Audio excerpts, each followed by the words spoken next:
Namo tassa bhagavato arahato samma sambuddhassa. Namo tassa bhagavato arahato samma sambuddhassa.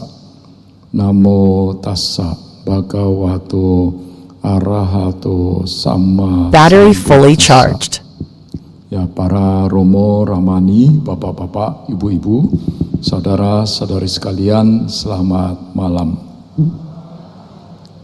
Ya, malam ini kita akan melanjutkan atau menyelesaikan pembahasan kita tentang Manggala Sutta.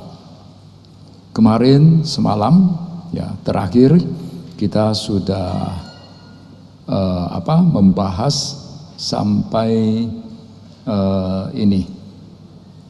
sampai Manggala yang ke-22 dan 23. Ya, hari ini, malam ini kita akan lanjut membahas berkah yang berikutnya. Semalam kita sudah membahas tentang bersikap hormat, rendah hati. Ya, bersikap hormat, ya, sebagaimana kita ketahui, ya banyak cara untuk memberikan hormat, ya, atau banyak cara bersikap hormat. Ya, beranjali, berdiri ketika orang yang kita hormati datang, kemudian bersujud, membungkukkan badan,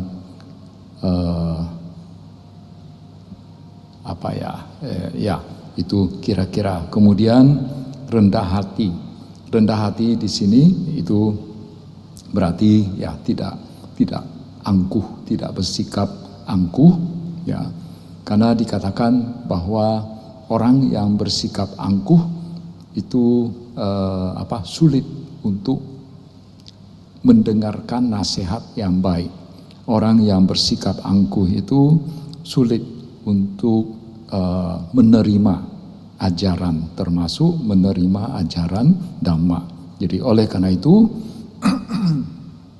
sangat penting bagi seorang umat Buddha untuk bersikap rendah hati, ya, rendah hati, bukan rendah diri, bukan minder, ya, tapi rendah hati. Kemudian merasa puas, ya. Kalau kemarin bahasa Palinya itu garawo ca niwato ca, niwato wato wata, wata itu angin, jadi berada di bawah angin, ya, bersikap rendah hati. Kemudian santuti ca kata nyota, santuti itu merasa puas. Kalau menurut kitab komentar ada 3 situasi di mana seyogianya membuat kita merasa puas. Dalam kitab komentar diberi contoh tentang seorang biku. Ya, seorang biku misalnya ketika dia sedang melakukan pindacara, ya, dia sedang melakukan pindacara, dia berkeliling untuk menerima dana makanan pindapata. Ya, mungkin suatu hari, ya, mungkin lagi cuaca hujan, jadi umat yang berdana makanan mungkin tidak banyak, sehingga makanannya yang biasanya mungkin pas, ya, pas untuk dia makan pada hari itu, tapi karena cuacanya kurang bagus sehingga makanan yang diperoleh mungkin hanya 50% dari yang biasa. Nah, ketika mendapatkan hasil yang hanya 50% dari yang biasa, maka ya kalau mau mengikuti ajaran santuti ini, merasa puas adalah biku tersebut, ya, dia merasa puas dengan hanya 50% tersebut. Ya, itu yang istilah kerennya dalam bahasa Pali itu yatha laba, sebagaimana yang diperoleh. Lalu yatha bala.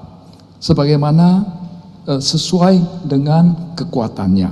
Misalnya sang biku karena badannya lemah, ya, badannya lemah, tidak mampu untuk misalnya memakai jubah yang berat-berat, maka ya dia harus merasa puas dengan ini jubah yang tipis, jubah yang ringan. Tapi zaman sekarang jubah yang tipis justru lebih mahal ya.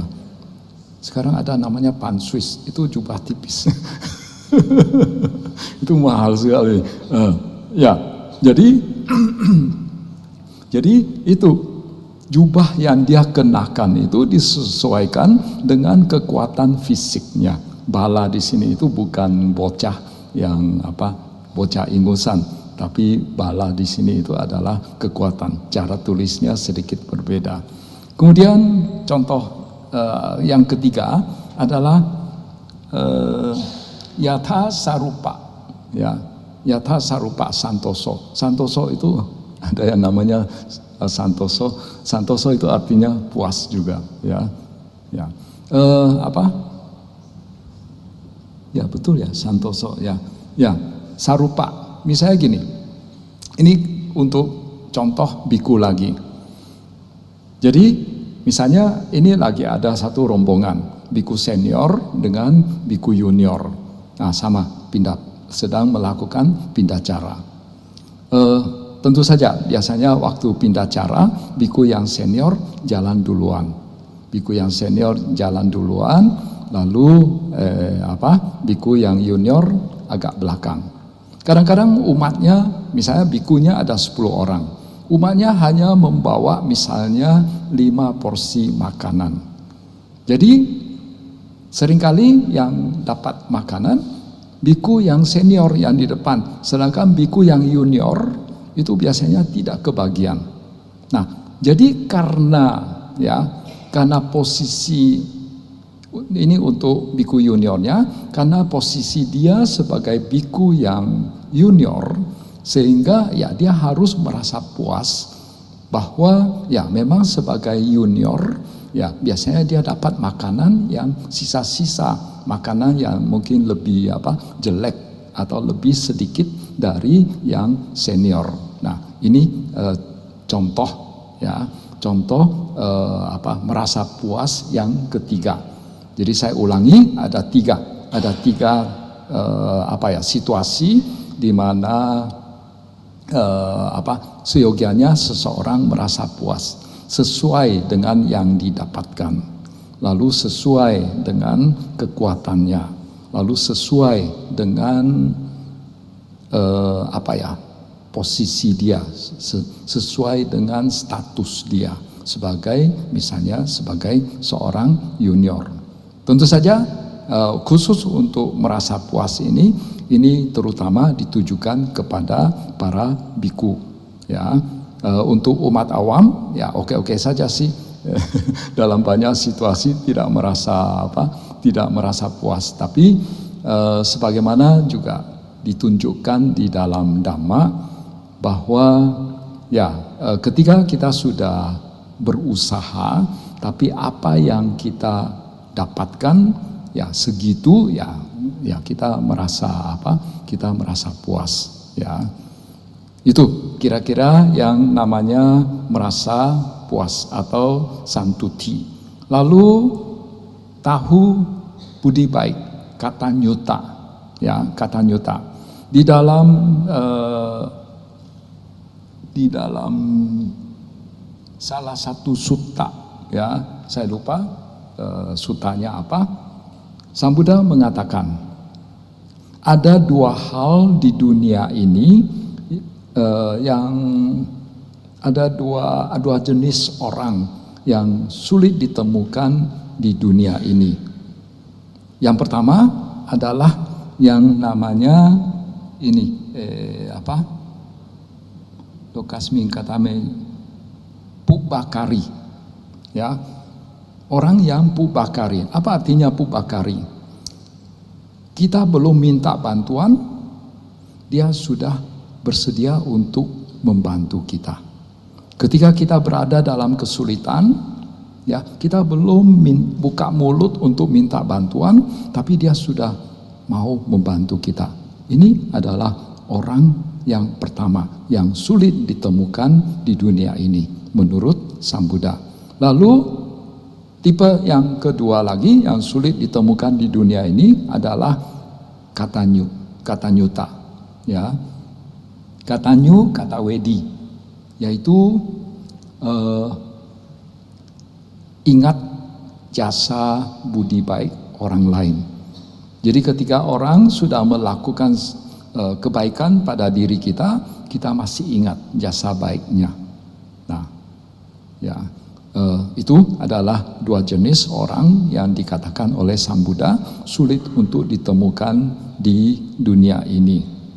Ya, nah, jadi itu yang dimasukkan dengan tahu budi baik. Maksudnya kita ingat jasa-jasa orang lain yang telah melakukan perbuatan baik sama kita.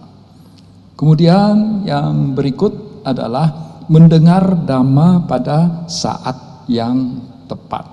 Kalena dhamma sawanang. Kalena, pada momen yang tepat, pada waktu yang tepat. Kapan waktu yang tepat untuk mendengarkan dhamma desana? Yaitu ketika batin kita itu diliputi oleh kegelisahan. Itulah saat yang tepat untuk mendengarkan dhamma desana.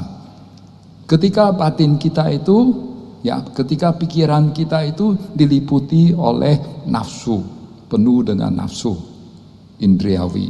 Nah, itulah saat yang tepat untuk mendengarkan dhamma desana.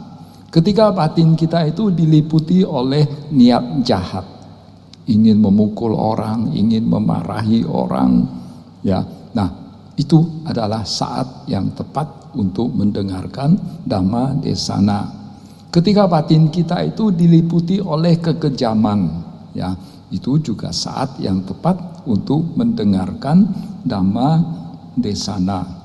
Ketika batin kita diliputi oleh keraguan-raguan, ya, apa benar ajaran Buddha bisa menuntun kebahagiaan? Apakah benar ajaran Buddha itu bisa menuntun ke pembebasan? Begitu timbul keraguan-raguan dalam hati kita. Nah, itulah saatnya untuk mendengarkan dhamma desana.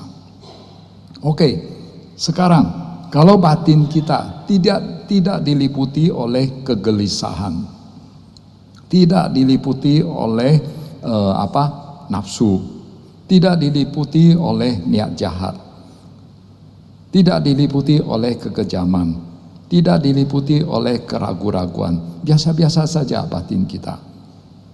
Tetap kita perlu secara berkala untuk mendengarkan dhamma desana. Perlu secara berkala untuk minum vitamin, ya.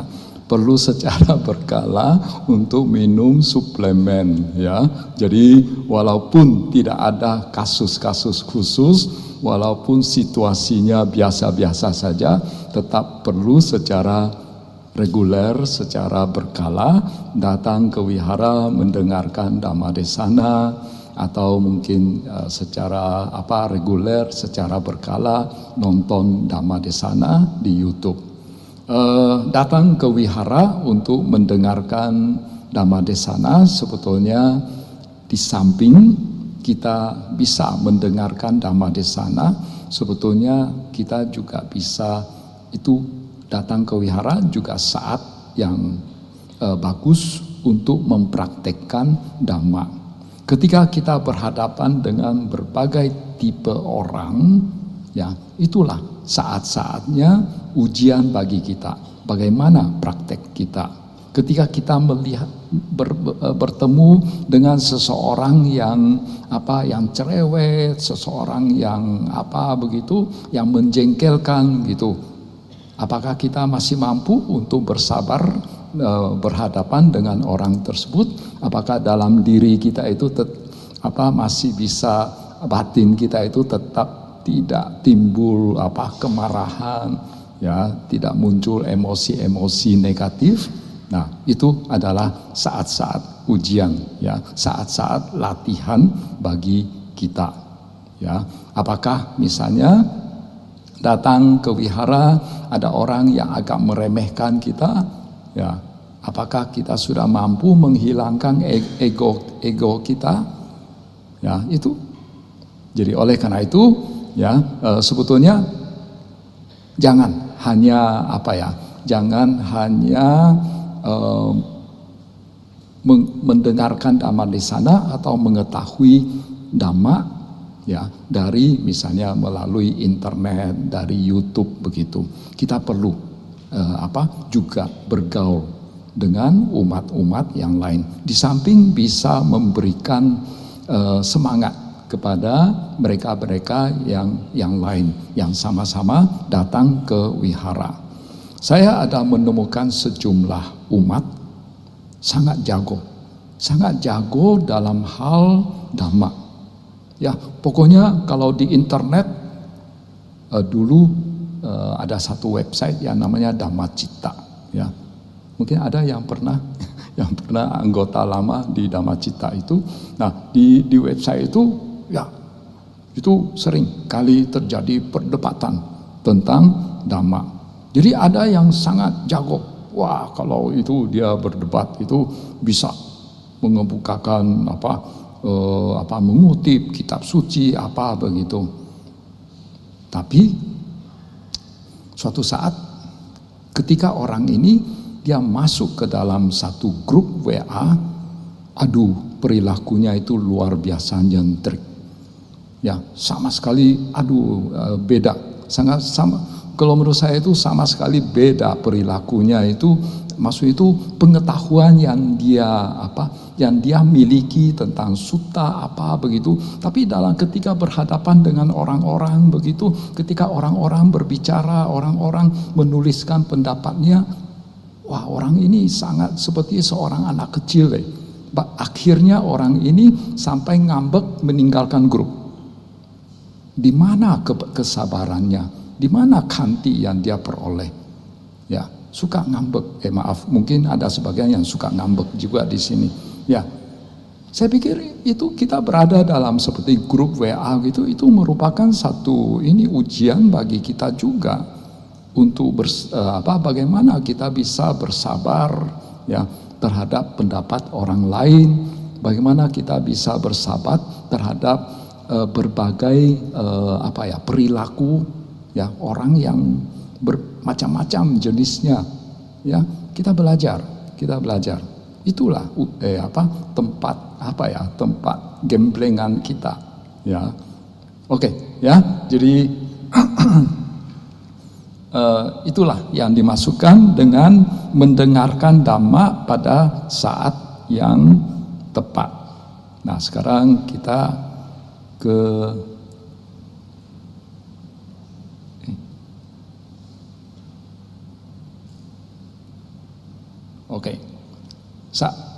berikut khanti, ya, khanti ja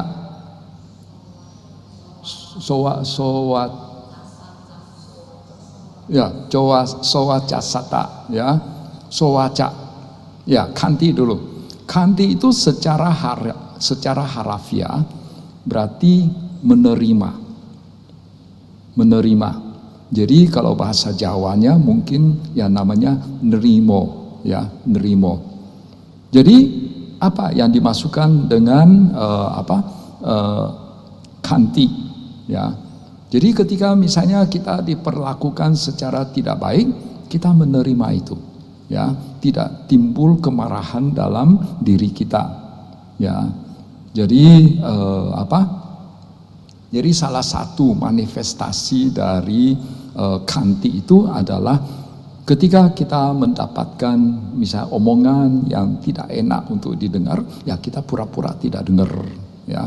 Ketika kita mendapatkan sikap yang tidak baik dari orang lain, kita pura-pura tidak melihat, ya. Itu yang namanya khanti, ya.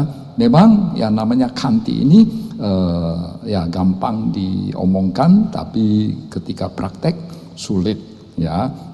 Bahasa tulisan Mandarin dari kanti itu ren, ya renai punya ren. Di dalam hati dipasang satu pisau. Itu tidak gampang. Tapi ya kanti itu sangat bermanfaat dalam hidup kita. Seringkali ya kalau kita bisa bersabar ya, atau kalau kita tidak sabar, maka sebetulnya banyak hal-hal yang sebetulnya yang bagus itu nanti akan menjadi rusak, menjadi runyam ya. Tapi kalau kita bisa bersabar, maka nanti kita akan memiliki kesempatan yang lebih luas. Sama seperti dalam satu ungkapan ya, dalam bahasa Mandarin juga. Mungkin kalian pernah dengar ya. Ren yi shi feng ping lang jing, tui yi bu hai kuo tian kong. Ren yi shi feng ping lang jing.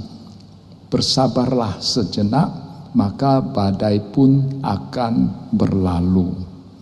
Tui yi bu hai kuo tian kong. Mundurlah selangkah, maka cakrawala pun akan terbentang luas.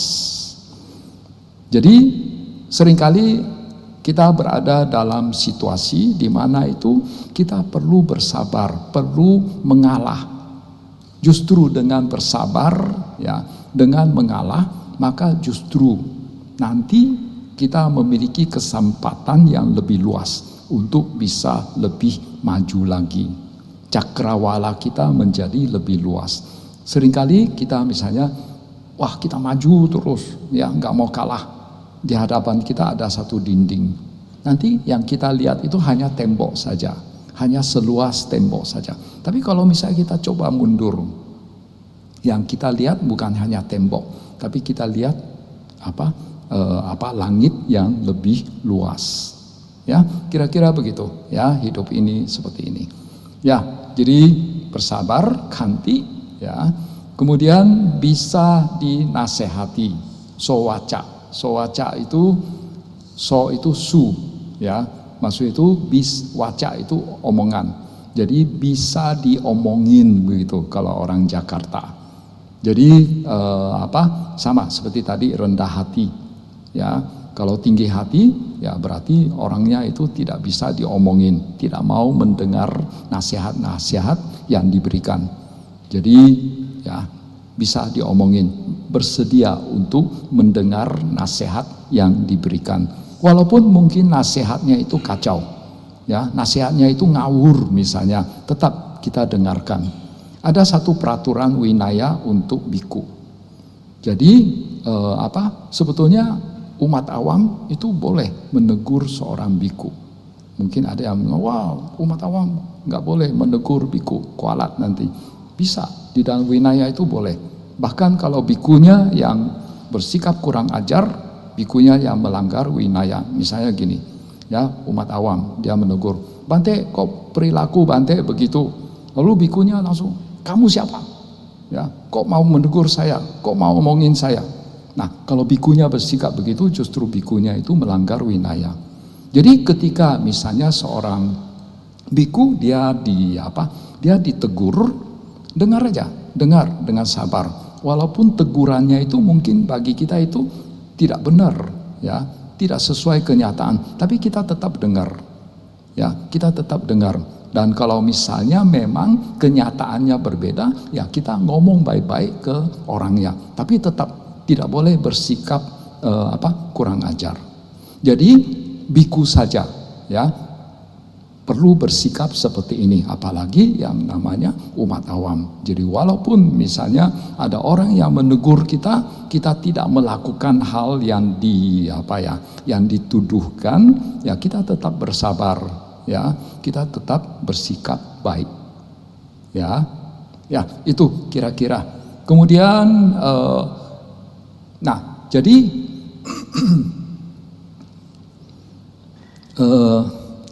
mulai dari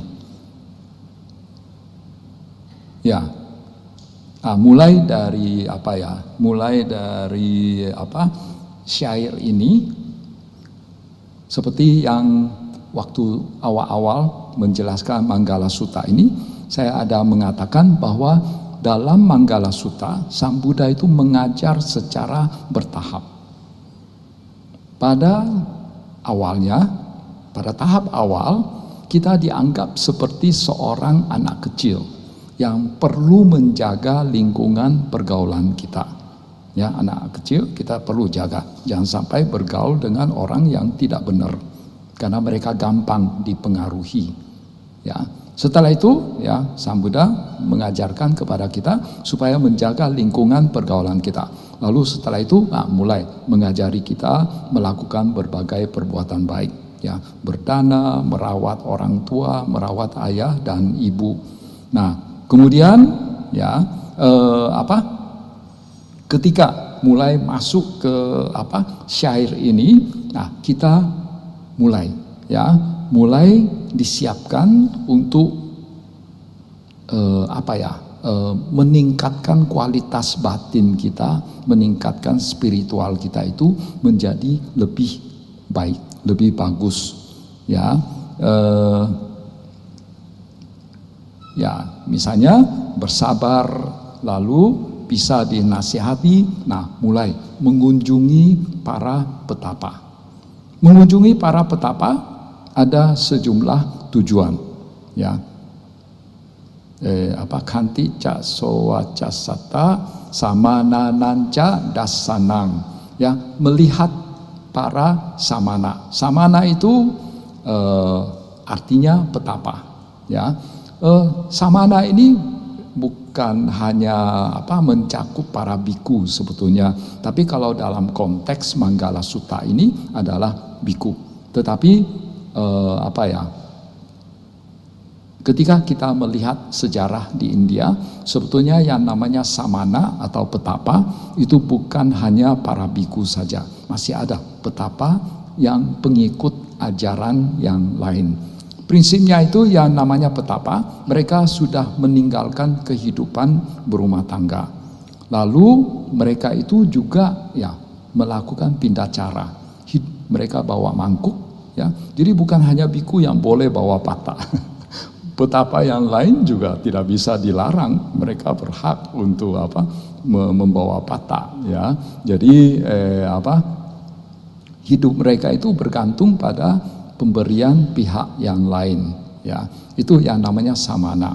Karena di India kalau kita lihat, orang yang mendalami spiritual adalah brahmana dengan samana. Kalau brahmana masih berumah tangga, dan itu merujuk ke mereka yang mendalami kitab Weda, yang mengetahui bagaimana tata cara melakukan kurban untuk para dewa, bagaimana ritual-ritual, ya, sembahyang secara Hindu begitu. Itu yang namanya brahmana.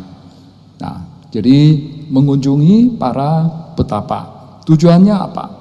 Tujuannya itu supaya bisa mendengarkan nasihat dari para petapa, supaya bisa melakukan perbuatan baik dengan melayani para petapa. Misalnya mereka butuh air, ya, kita bantu siapkan airnya. Lalu selain itu juga supaya kita terinspirasi. Semoga nanti saya juga bisa hidup bertapa seperti mereka.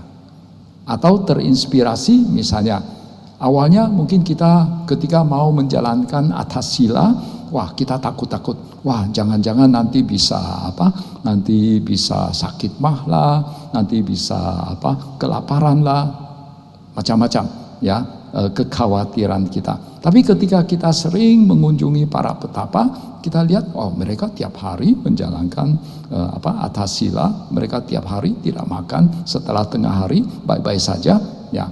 Akhirnya kita terinspirasi, oh kalau begitu mulai besok saya coba menjalankan atas sila. Ya, itu kira-kira ya. Jadi tujuan dari mengunjungi para petapa, ya.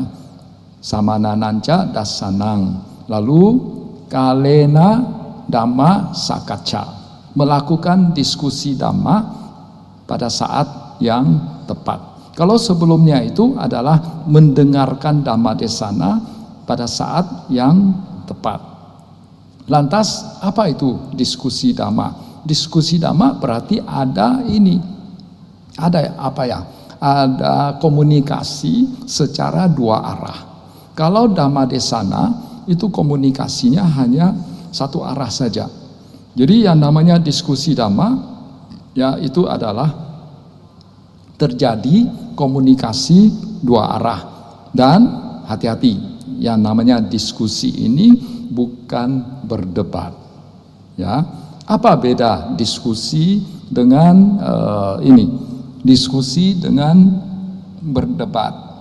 Jadi kalau berdebat biasanya itu yang kita utamakan itu saya menang dalam hal berdebat ini. Pokoknya saya mengalahkan orang yang menjadi lawan debat saya.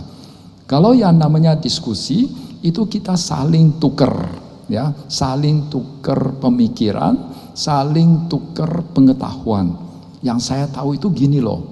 Bagaimana kalau kamu? Menurut kamu bagaimana? Lalu dia akan mengemukakan, oh setahu saya itu gini. Nah itu yang namanya itu diskusi, ya, bukan berdebat. Kalau berdebat itu menang-menangan, ya. Jadi hati-hati. Jadi hati-hati.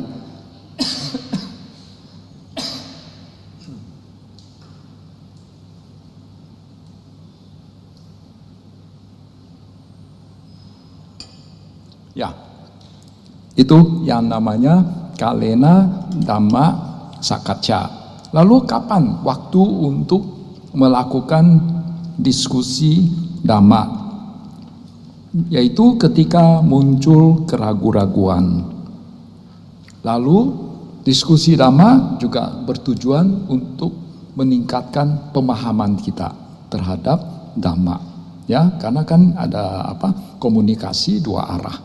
Jadi kita karena saling bertukar informasi sehingga pengetahuan kita bertambah, pemahaman kita itu meningkat. Ya, itu kira-kira. Ya, kemudian bertapa. Ya, tapoca brahmacarianca. Ya, tapa itu artinya bekerja keras. Ya, bekerja keras, ya. Jadi bertapa, ya. Jadi dikatakan orang yang bertapa itu sebetulnya orang yang bekerja keras, orang yang bersemangat, bukan orang yang bermalas-malasan. Kemudian brahmacharya, brahmacharya kadang-kadang diterjemahkan sebagai hidup suci.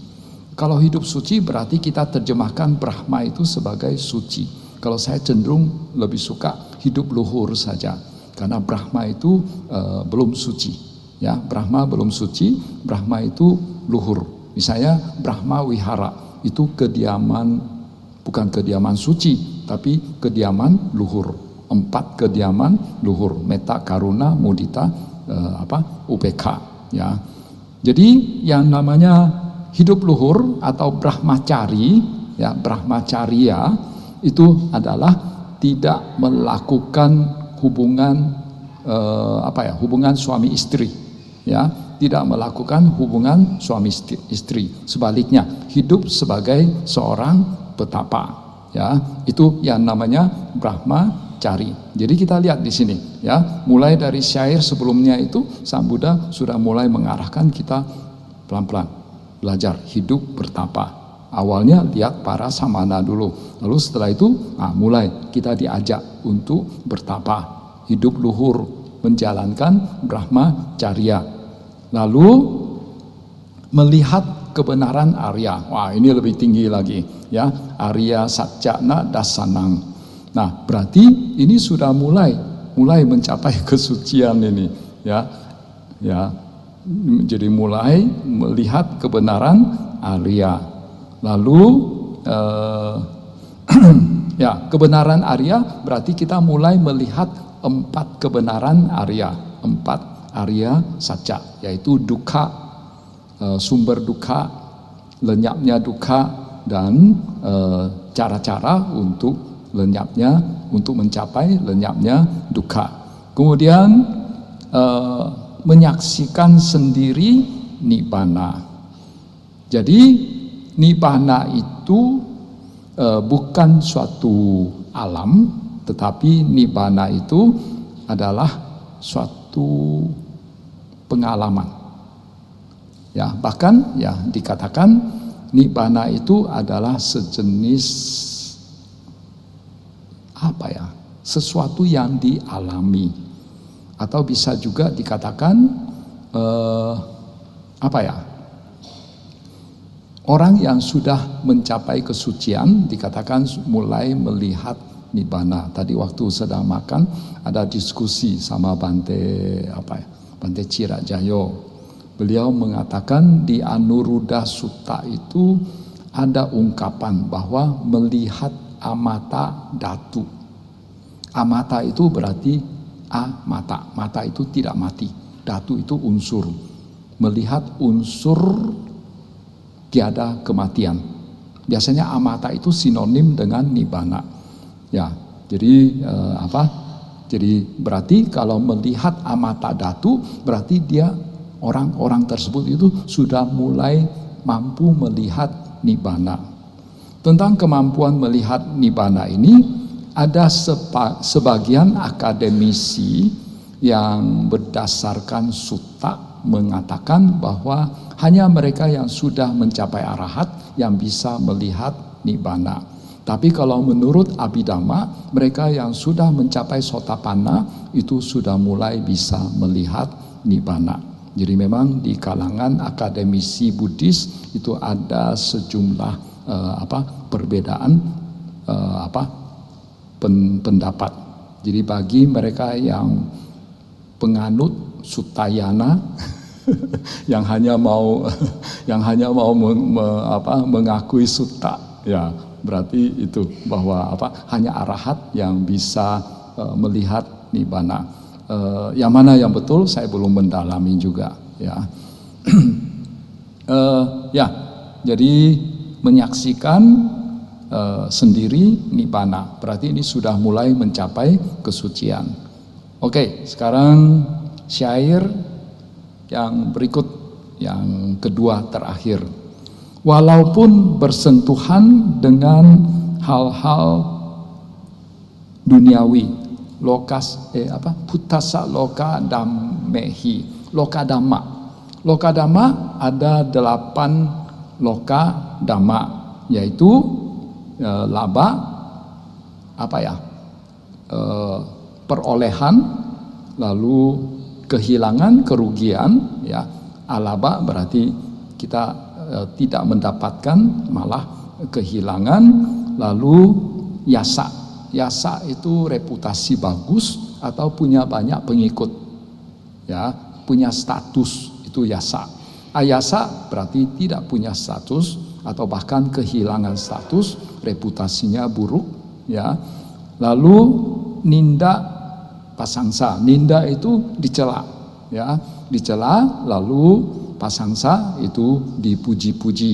Lalu suka duka, menderita dan bahagia. Jadi pada dasarnya yang namanya kita hidup di dunia ini, terutama di dunia manusia, kira-kira 8 hal ini kita akan silih berganti mengalaminya. Itu adalah hal yang lumrah, ya. Jadi tidak usah juga merasa terlalu saya kok mengalami begitu. Ya namanya dunia manusia ya memang begitu, ya. Ada 8 loka dhamma ini, dan yang namanya loka dhamma ini ya memang tidak gampang untuk berhadapannya. Ceritanya, ini ada satu cerita di Tiongkok, ya. Jadi konon zaman dulu, ya, Mungkin ini dinasti Tang. Kalau dinasti Tang berarti sekitar 1400, 1300, 1200 tahun yang lalu. Waktu itu ada seorang penyair yang sangat terkenal, namanya Su Tongpo, ya, Su Tongpo. Lalu ada juga seorang biksu Zen yang terkenal, ya, namanya Fo Yin Chan Si. Jadi ceritanya suatu saat Su Tongpo ini dia dia latihan meditasi di satu wihara nih. Lalu setelah latihan meditasi beberapa saat, dia merasa dirinya itu sudah mendapatkan pencerahan, mulai kai-u begitu. Lantas dia menulis sebuah syair sebagai ungkapan bahwa dia batinnya itu sudah mengalami pencerahan. Nah, kira-kira syairnya itu ya, qi shou tian zhong tian, hao guan zhao da qian, ba feng cui bu dong, duan zhou zi jin lian. Kira-kira gini, saya beranjali menghormati dewanya para dewa, berarti menghormati Sang Buddha. Itu julukan dari Sang Buddha, dewanya para dewa. Kemudian sang dewanya para dewa ini dari sininya mengeluarkan cahaya, menyinari semesta alam. Lalu ini dia menceritakan Sang Buddha dulu, baris pertama. Nah, baris kedua, duduk tak tergoyahkan oleh 8 angin dunia. Ya, ini bisa merujuk ke Sang Buddha, sebetulnya bisa juga merujuk ke dirinya sendiri, bahwa dia sudah mencapai tahap ya di mana itu sudah tidak bisa digoyang lagi oleh 8 angin dunia. Lalu sambil duduk di atas teratai emas. Ini bisa juga merujuk ke Sang Buddha atau bisa juga merujuk ke dirinya sendiri. Jadi agak sombong nih ya penyair ini. Lalu setelah dia menulis syair ini, dia minta orang untuk dia ada tulis di satu kertas, lalu minta orang antarkan kertas ini ke seberang sungai. Kebetulan biksu yang Fo Yin Chan Si ini dia tinggal di seberang sungai. Jadi dia minta orang untuk mengantarkan kertas yang bertuliskan syair pencerahan dia ini, dikasih lihat ke Fo Yin Chan Si. Mungkin dia mengharapkan, setelah Fo Yin Chan Si lihat syair ini, wah hebat sekali, kamu sudah mencapai pencerahan begitu. Jadi dia kirim orang ke Fo Yin Chan Si, kasih lihat syair ini. Lalu setelah Fo Yin Chan Si ini lihat syair ini, lalu dia bilang, "Fampi." Kentut. Lalu udah pesuruh yang membawa kertas yang bertuliskan syair ini akhirnya kembali lagi ke sang penyair. Lalu ketika sampai ke tempat sang penyair, lalu penyairnya tanya, "Bagaimana setelah Suhu melihat syair saya?" Ya, dia pikirnya wah akan dipuji. Tahu-taunya pesuruh itu bilang "Fampi." Kentut. Wah, dia setelah dengar ini, dia emosi sekali. Dia langsung cepat-cepat menyeberangi sungai, ya. Dia langsung cepat-cepat menyeberangi sungai, ketemu suhunya. "Suhu, kenapa Suhu ngomong begitu? Kenapa bilang fampi? Ya, kenapa bilang kentut?" Ya, lalu suhunya bilang, "Emangnya kamu sudah mencapai pencerahan kah? Ini hanya kentut saja sudah bisa menembak kamu sama." Ya, kentut saja bisa menembak kamu itu menyeberangi sungai. Apalagi yang namanya 8 angin dunia. Kentut saja sudah membuat Anda ini, ya. Jadi dari sini kita bisa lihat bahwa ya tidak gampang. Ya, secara teori ya kita tahu bahwa memang angin dunia itu begitu, tapi dalam kenyataan hidup ya tidak gampang ya. Jadi makanya ya seringkali ketika kita berada dalam lingkungan banyak orang, lingkungan wihara itu merupakan tempat ujian bagi kita ya. Ya, itu sedikit cerita tentang baris yang pertama. Walaupun bersentuhan dengan hal-hal duniawi, batin tetap tak tergoyahkan. Ya, Putasa loka damehi citas. Oh, cita yasana kampati. Kampati itu bergetar, ya, bergetar. Kemudian asoka wirajang kemang, ya, asoka itu soka, sedih. Asoka berarti tiada sedih karena sudah mencapai kesucian. Ya, kalau sudah tak tergoyahkan oleh 8 angin dunia, berarti itu memang sudah mencapai kesucian.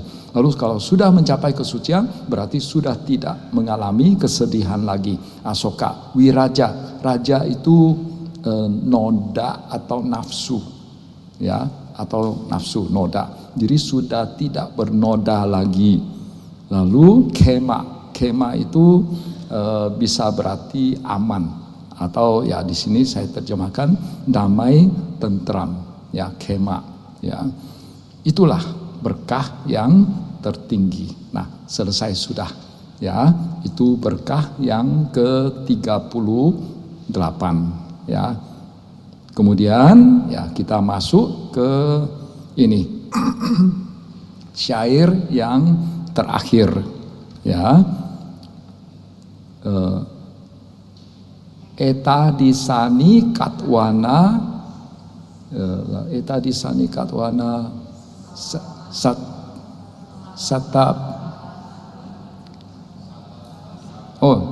sabatama parajita sabata sotingkat canti tantesa manggala mutamang. Heran, biasanya saya bisa hafal tapi sampai di sini saya lupa. Ya, setelah melaksanakan hal-hal seperti itu, maksudnya itu mempraktekkan ya ke-38 manggala itu, ke-38 berkah utama itu, maka takkan ditaklukkan dimanapun. Kenapa? Karena ini sudah mencapai kesucian. Kemanapun pergi senantiasa akan sejahtera. Soti, ya. Soti itu suwati, ya, suati, berada dalam keadaan yang baik. Jadi etang manggala mutamang. Ya, saya pikir demikianlah pembahasan kita selesai, berarti selesai sudah, ya, pas, ya, pembahasan kita tentang Manggala Sutta. Nah, sekarang kita mereview kembali, ya, sebelum kita akhiri pembahasan kita. Dari 38 berkah itu kita bisa lihat bahwa hanya satu berkah yang berdasarkan karma baik lampau. Sisanya 37 berkah itu adalah apa yang seyogianya kita lakukan saat ini atau di masa yang akan datang. Jadi pertama-tama kita diajarin untuk menjaga lingkungan pergaulan kita. Tiada lengah dalam dhamma, terlatih dengan baik dalam kedisiplinan winaya atau sila, lalu bertutur kata yang baik, memiliki aspirasi diri yang benar.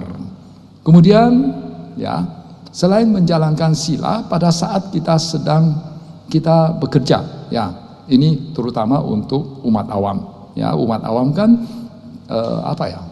ciri dari alam manusia itu adalah harus bekerja supaya bisa mendapatkan nafkah.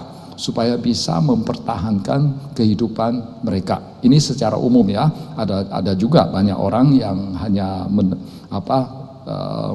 menerima warisan ya. Tapi secara umum ya, namanya alam manusia, orang harus bekerja. Nah, pada saat kita bekerja ya, harus memiliki pengetahuan yang cukup supaya kita bisa mempertahankan hidup kita. Jadi terpelajar, memiliki keterampilan, lalu bekerja tanpa kekusutan. Kemudian dalam hal keluarga ya, kita perlu merawat ayah dan ibu, menyokong istri dan anak, lalu menyokong sanak famili. Nah, kemudian setelah agak belakang ya, di syair-syair bagian belakang, nah kita mulai diarahkan menuju ke menapaki jalan spiritual yang lebih tinggi, yaitu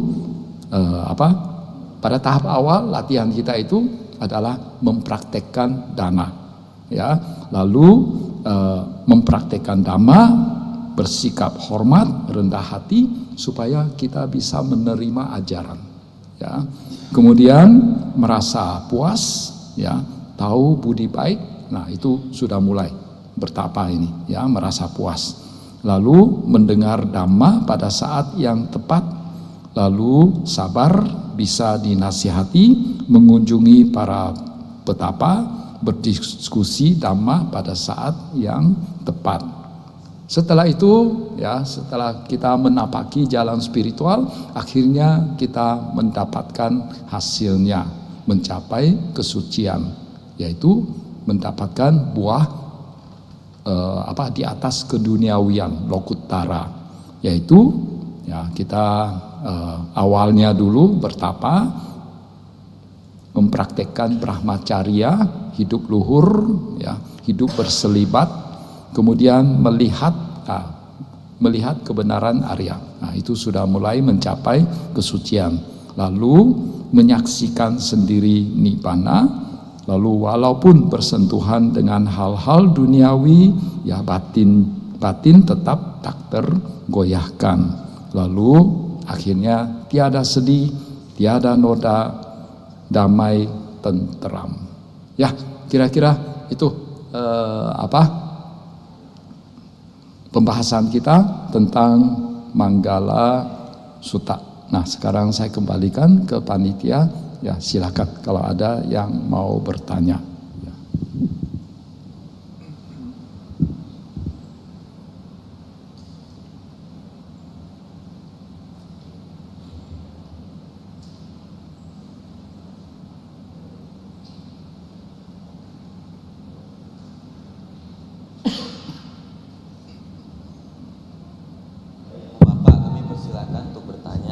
Sebanyak 3 orang.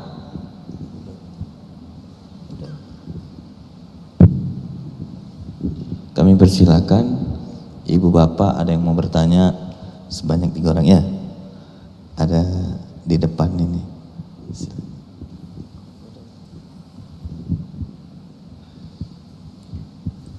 Wandami Bante, izin Bante mau bertanya Bante. Apakah memungkinkan bagi kami sebagai perumah tangga untuk mendapatkan ke-38 berkah ini Bante? Karena itu kami melihat kok ada menjalankan kehidupan suci Bante, sedangkan kami belum bisa untuk bertapa menjalani kehidupan luhur. Terima kasih Bante. Ya, kita menjalankan atau mempraktekkan isi dari Manggala Sutta ini sesuai dengan kondisi kita.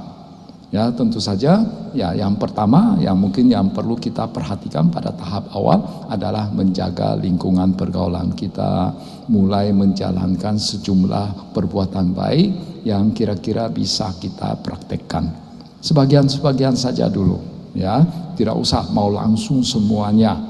Ya, memang tidak mungkin, ya, tidak mungkin. Biku saja susah, ya. Iya, ya. Apakah bikunya sudah melihat 4 area saja? Belum. Minimal saya belum. Ya, jadi semampunya dulu, ya semampunya. Baik Bante, Ya. terima kasih Bante. Ya, dilanjutkan yang belakang. Tinggal satu lagi ya. Namo Buddhaya Bante, izinkan saya bertanya. Ini mungkin di luar dari topik tentang Manggala ya. Saya ingin bertanya mengenai sati. Karena kemarin malam Bante membahas tentang ini sedikit. Sati. Oh, sati, ya. Dalam retreat kita pasti dalam contoh Bante itu kita bisa ditanya, kamu ingat enggak waktu kamu makan apa? Tapi dalam kehidupan sehari-hari Bante, saya minta petunjuk Bante gimana kita menjalankan sati kita dengan baik. Karena keseharian itu aktivitasnya begitu banyak. Apakah kan baik jika kita mempunyai sati menjalankan aktivitas? Gimana ya petunjuk Bante supaya kita minimal punya sati dalam melakukan kegiatan keseharian yang gitu banyak. Kedua Bante, waktu tidur apakah sati itu sama sekali tidak ada atau memang ada? Karena ini juga ada pendapat yang bisa ada, sati bisa ada, tapi ada juga kalau menurut logika kita tertidur pasti itu tidak ada. Demikian aja Bante, makasih.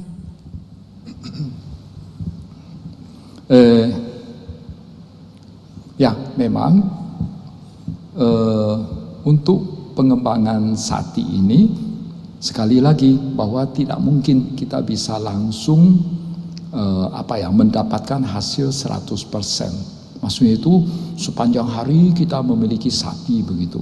Jadi biasanya itu misalnya kita ambil contoh ketika kita ikut retret saja, ikut retret.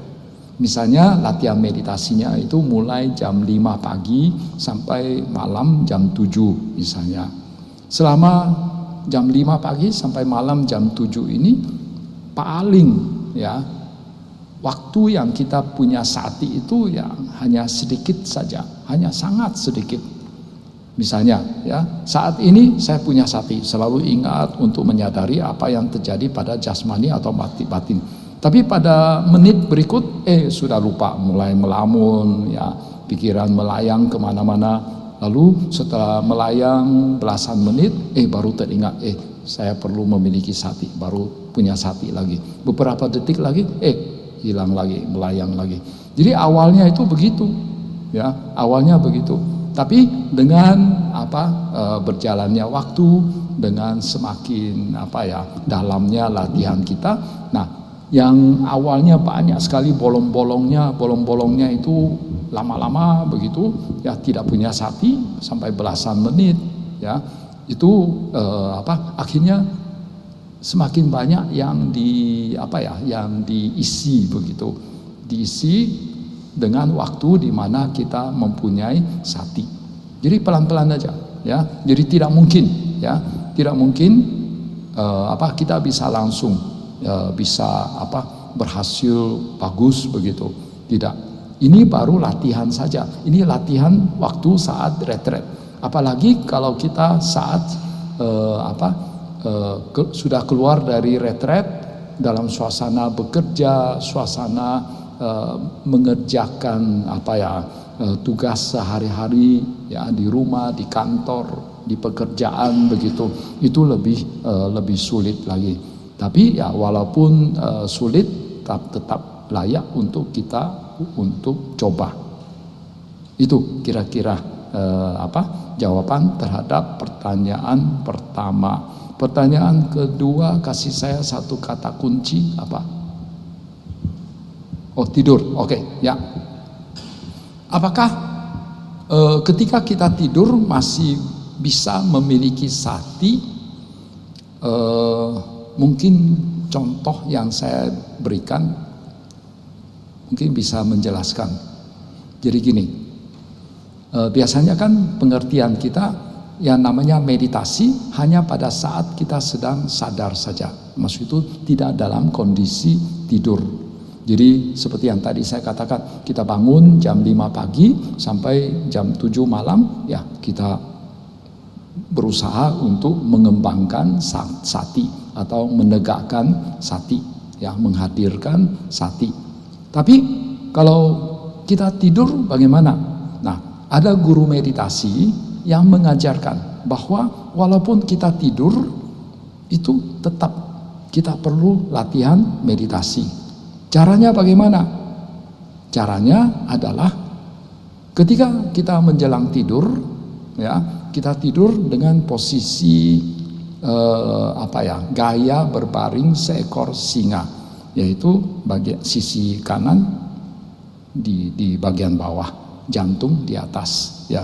Kita gini, lalu mata dipejamkan, lalu perhatian kita entah itu ke napas, ya, ke napas atau ke pengucapan kata-kata, ya, di dalam hati, sampai kita tertidur. Nah, lantas, ya, sampai besok terbangun kembali. Nah, dalam proses itu, kalau kita sudah sering berlatih seperti itu, ada sejumlah orang merasa bahwa selama dia tidur begitu, itu dia masih bisa merasakan napasnya. Dia masih bisa menyadari napasnya, tetapi tentu saja itu putus-putus. Kadang dia tertidur, kadang dia sadar dia sedang ini. Mungkin ada yang bertanya lagi, apakah kalau begitu berarti ini kualitas tidurnya itu kurang bagus? Ya, belum tentu juga. Ya, belum tentu. Ada yang ini walaupun seolah-olah sepanjang malam dia meditasi begitu, tapi setelah dia bangun pada pagi hari itu dia masih tetap merasa fresh, ya. Jadi dia merasa tidurnya itu cukup. Jadi ini merupakan salah satu contoh di mana bahwa walaupun kita tidur, ya oleh sejumlah guru meditasi dikatakan itu juga bisa kita gunakan untuk mengembangkan sati kita. Kira-kira memadai jawaban saya?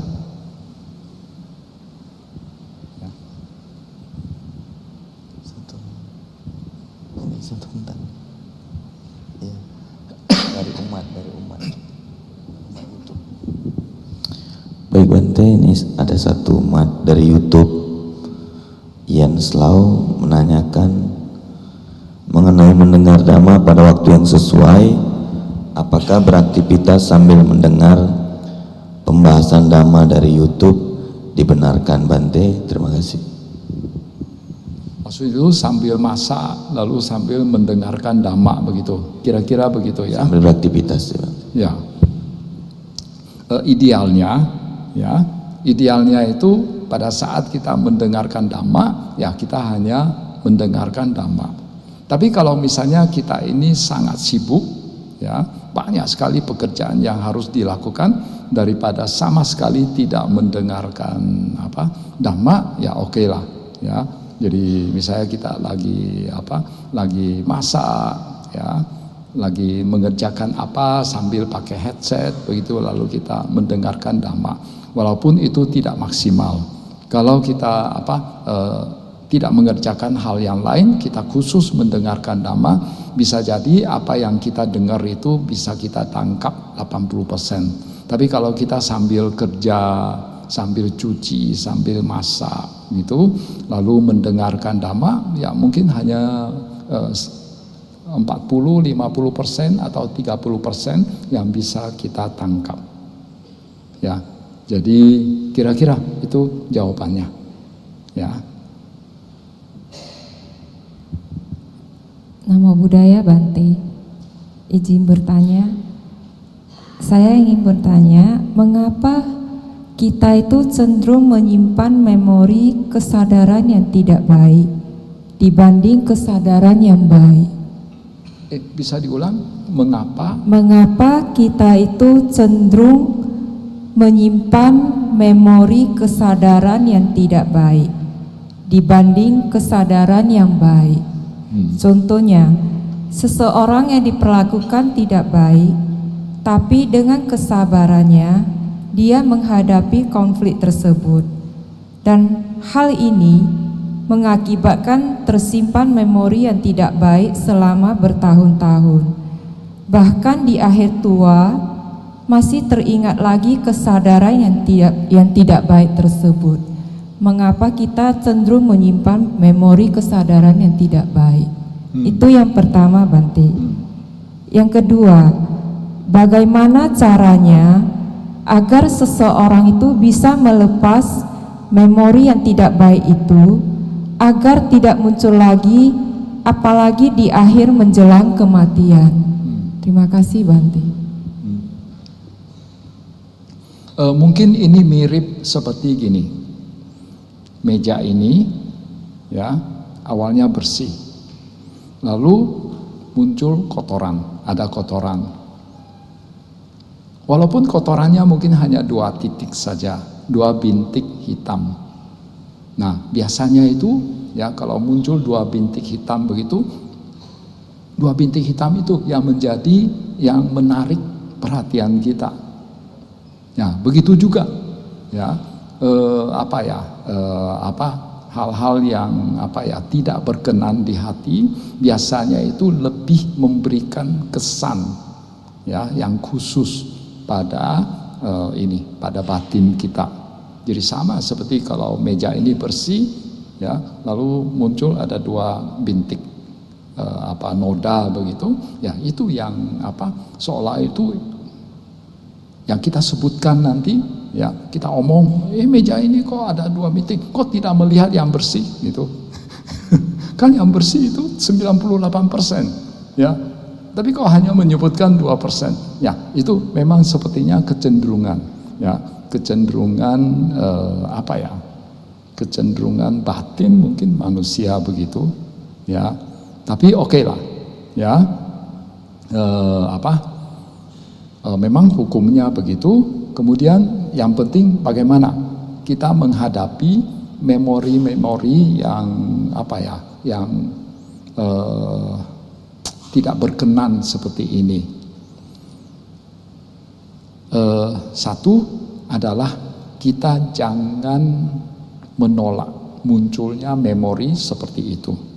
Kita makin menolak, dia makin muncul. Kita jangan mencoba untuk menekan memori yang muncul seperti ini. Biarkan aja. Bukan berarti kita membiarkan dia Pak Panca berkembang biak, lari ke sana ya, liar ya, tak terkendali, bukan. Maksudnya itu membiarkan itu adalah let go. Jadi ketika muncul kita sadari ya udah, biarkan dia mengikuti hukum anicca. Suatu saat dia akan hilang. Muncul lagi, kita tidak terpengaruh ya, tidak mencoba untuk menekan, juga tidak mencoba untuk membuatnya lebih berkembang. Biarkan aja, hanya nonton aja. Lalu anicca hilang, let go. Ya, kira-kira begitu. Dari pengalaman ya, melihat retret yang ada seringkali. Jadi ada orang yang setelah ikut retret, ada sejumlah memori sebetulnya dia sudah lama lupa ya, sudah lama lupa, tapi tiba-tiba bisa muncul pada saat retret, dan ketika muncul itu mengobok-obok emosinya ya, membuat gejolak, menimbulkan gejolak batin. Nah, ketika muncul fenomena seperti ini ya biarkan aja, biarkan. Kalau misalnya kita pakai istilah lukanya itu cukup dalam, itu akan berlangsung cukup lama, bisa berhari-hari, bisa berminggu-minggu. Tapi kalau misalnya lukanya itu hanya tidak dalam ya, hanya goresan kecil saja, ya itu mungkin 1-2 hari sudah hilang. Ya, jadi tergantung. Kita semakin kita ingin menghilangkan memori seperti itu, dia semakin kuat, semakin muncul. Jadi oleh karena itu biarkan saja. Ya, terima lalu let go, tidak terpengaruh. Ya, kira-kira begitu cara untuk menghadapi ya memori seperti itu. Ya.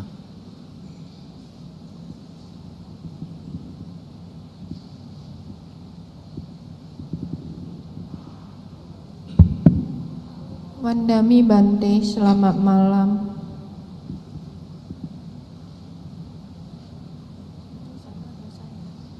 Ya, silakan. Mana orangnya? Oh. Selamat malam Bante, Wandami. Li ingin bertanya tentang kemarin Bante, kan ada pembahasan perbuatan baik tanpa celah. Salah satunya disebut dengan melaksanakan uposatha sila, membangun jembatan, sama menanam pohon. Yang menanam pohon ini Bante, itu kenapa menanam pohon termasuk perbuatan baik tanpa celah? Terus kalau misalnya kita mau melaksanakan perbuatan baik ini, pohon apa yang perlu ditanam? Pohon buah, pohon kayu. Terus kadang-kadang kan kita juga harus memotong-motong dahan pohon ataupun menebang pohon. Apakah itu termasuk perbuatan jelek Bante? Makasih. Mengapa menanam pohon itu termasuk perbuatan baik yang ekstra begitulah, ya. Karena itu kan penghijauan, ya, penghijauan. Di dalam Tipitaka, terutama di Jataka ada loh, Sang Buddha itu memuji orang yang menanam pohon. Kemudian juga Sang Buddha ada mengatakan orang yang menebang pohon seperti orang yang tidak tahu balas budi. Padahal pohon itu sudah memberi dia keteduhan, tapi malah dia menebang pohonnya. Ya. Lalu kalau misalnya kita mau menanam pohon, kira-kira tanam pohon apa? Ya, lihat situasi, ya. Kalau misalnya kita lihat, ya, kalau misalnya tempat tersebut yang dibutuhkan itu adalah kesejukan, keteduhan, ya kita tanam pohon yang teduh, yang sejuk. Tapi kita juga perlu memperhatikan, ya biasanya pohon itu akarnya juga jahat, ya akarnya itu merusak bangunan. Akar misalnya pohon bodi itu hati-hati loh, ya jangan sembarangan tanam pohon bodi, itu dia merusak bangunan, bisa membuat bangunannya itu jadi miring, ya merusak, ya. Jadi kalau tanam pohon bodi ya harus dibeton, ya dikurung akarnya sampai 3 meter mungkin di bawah permukaan tanah, ya dikurung, ya supaya akarnya itu tidak merambat kemana-mana, ya. Jadi tidak boleh tanam dekat bangunan. Begitu juga pohon beringin, pohon terembesi gitu, ya. Lalu kalau misalnya tanam pohon, ada pohon tertentu juga misalnya suka umpamanya itu nanti kena ulat bulu, ya. Lalu misalnya buah, ya pohon buah. Kalau tempat tersebut misalnya terbuka, tidak dipagari, misalnya mau tanam pohon di lingkungan wihara tapi tidak ada pagar, misalnya gampang orang luar masuk, wah itu nanti mengundang anak-anak di kampung sebelah pada datang nanti lagi berbuah gitu, pada nyuri buahnya gitu. Ya bukan pelit sih, bukan pelit, tapi dengan ramainya anak-anak manjat pohon begitu, bagaimanapun juga itu kan bikin pusing juga, ya. Jadi oleh karena itu ya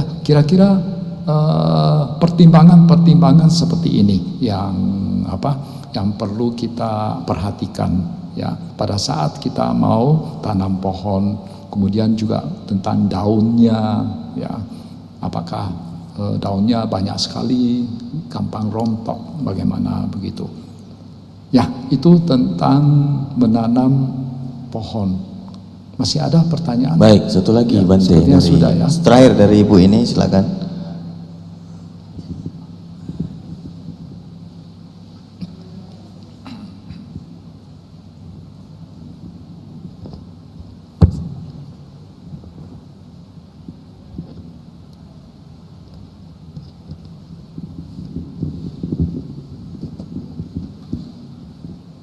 Wandami Bante. Bante, pada saat di kehidupan sehari-hari kan perasaan itu timbul tenggelam seperti yang Bante bilang tadi. Kalau misalnya ada perasaan tidak enak atau atas kejadian-kejadian tertentu begitu Bante. Jadi pada saat pikiran kita itu merasa kesal, marah begitu Bante, di situ sati kita yang bekerja bahwasanya kita ingat, atau sampajana kita itu yang Bante bilang clear comprehension kita yang kita kembangkan, hanya melihat saja perasaan itu timbul, lalu dengan sati kita mengendalikan supaya tidak kita lanjutkan ke perbuatan melalui fisik begitu Bante. Ya. Makasih Bante. Ya, dua-duanya. Kita perlu memiliki sati, di samping perlu juga memiliki sampajana. Sati itu berarti kita eling waspada. Kita kita waspada, kita selalu ingat untuk menyadari apa yang terjadi dalam pada batin kita. Pada saat muncul kekesalan, ya biasanya itu bukan hanya kekesalan, ya, biasanya itu masih ada rentetannya, ya tindakan-tindakan yang akan kita lakukan. Jadi misalnya jangan sampai melakukan karma buruk, jangan sampai juga membiarkan apinya itu semakin terbakar, semakin besar begitu. Ya, jangan dikasih bahan bakar yang baru lagi. Ya, jadi maksudnya itu kan kita biasanya marah atau kesal begitu karena ada satu objek yang membuat kita marah. Objek itu bisa berupa visual, suara, bisa juga berupa pikiran, ingatan yang muncul. Jadi kita harus waspada dengan pikiran-pikiran yang muncul, ingatan-ingatannya. Jadi jangan sampai membuat apinya itu semakin besar. Kita waspada. Jadi salah satu caranya itu adalah mengalihkan perhatian. Ya, mengalihkan perhatian kita ke hal-hal yang lain. Kalau kita belum mampu mengendalikan kemarahan, kekesalan kita begitu. Jadi ini memperhatikan hal yang lain yang tidak menimbulkan kemarahan, yang bukan bersifat bahan bakar untuk kemarahan kita. Kemudian ya, jadi perlu juga memiliki sampajana. Ya, kita selain selalu ingat untuk menyadari juga ini proses-prosesnya ya, sehingga kita sepanjang waktu itu selalu waspada. Kira-kira begitu. Maaf Bante, menyadari prosesnya itu maksudnya perasaan ini kan kebanyakan ceritanya ini di hal yang tidak baik. Kalau misalnya hal-hal yang bahagia itu kan masih kita perhatikan, prosesnya itu gimana Bante? Maksudnya yang misalnya pikiran-pikiran yang muncul, rentetan dari rentetan pikiran-pikiran yang muncul. Ini kan dari waktu ke waktu, ibaratnya itu sati itu kita selalu ingat untuk mengarahkan kamera sorot. Selalu ingat untuk mengarahkan kamera sorot. Lalu sorot apa? Sorot apa yang terjadi pada saat itu. Jadi pikiran-pikiran yang muncul, pikiran-pikiran yang kira-kira bisa menjadi bahan bakar ya untuk membuat kemarahan kita itu semakin berkobar, ya kita ini perhatikan itu semua supaya kita jaga terus, ya kira-kira begitu, ya. Terima kasih Bante. Ya. Baik. Terima kasih atas Dhamma Desana yang disampaikan oleh Yang Mulia Biku Tita Yanyo Matera. Sebelum meninggalkan, semoga dapat menambah wawasan keyakinan terhadap Buddha Dhamma. Selanjutnya marilah kita bersikap anjali dan memberikan penghormatan kepada Yang Mulia Biku Tita Yanyo Matera sebelum meninggalkan Dhammasala. Saya akan mengucapkan okasa yang akan diikuti oleh umat dengan mengucapkan Wandami Bante.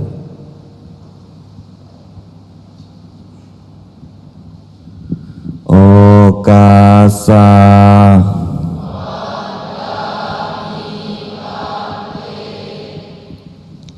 Abiwadana silisa nicang udang pacayino cattaro dhamma wadanti ayuwano sukhang balam.